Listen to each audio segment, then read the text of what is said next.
Okay, this is the finale of the Zodiac series.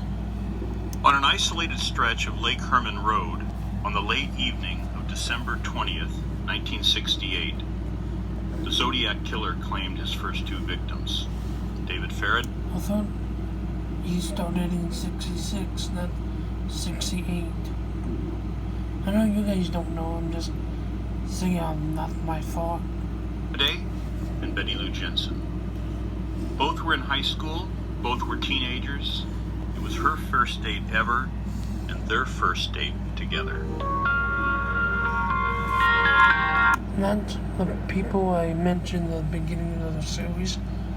That person claims, one older man claims that was the woman, the girlfriend, claims to be her boyfriend and hire him to hire,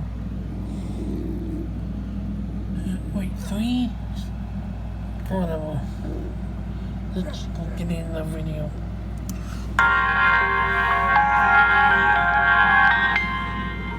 Their murders took place on this turnout where the couple had parked Faraday's mother's Rambler. The murders were committed shortly after 11 p.m. when another car pulled up beside them.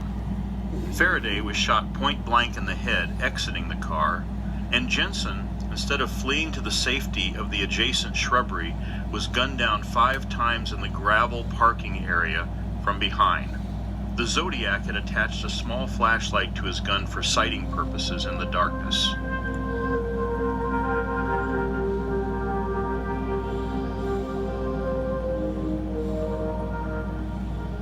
The killings took place within a 10-minute span of passing vehicular traffic.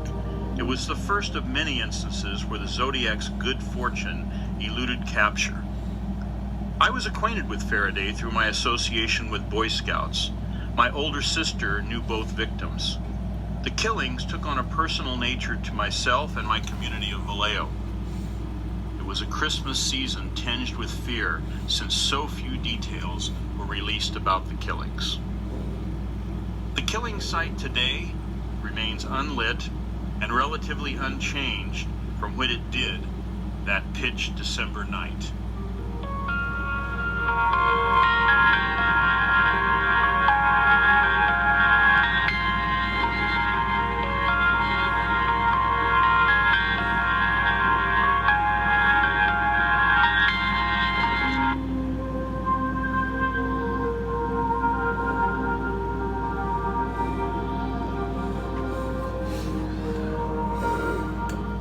Six and a half months later, the Zodiac shot another couple, Darlene Farron and Michael McGow, around midnight in the... That was that part was in 1969, July 4th, I think, in the beginning of the Zodiac movie. Parking lot of one of our popular local parks, Blue Rock Springs. This time, one of the victims, McGow, survived the shooting.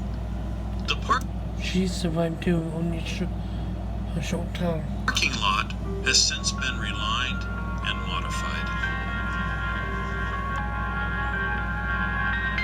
The eeriness and the sinister nature during the late hours when the park is unlit, however, still remains very eerie.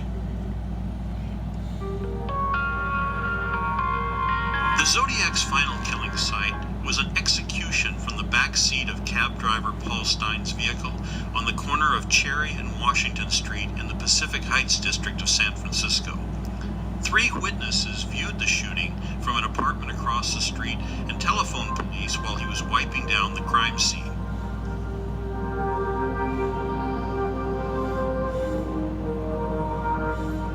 The Zodiac's killings were calculated and cowardly. His reputation was glamorized globally for eluding capture, but the acts themselves were far from glamorous.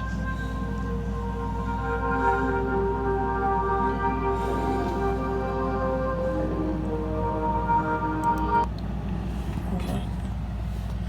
Now the finale, and this is the finale.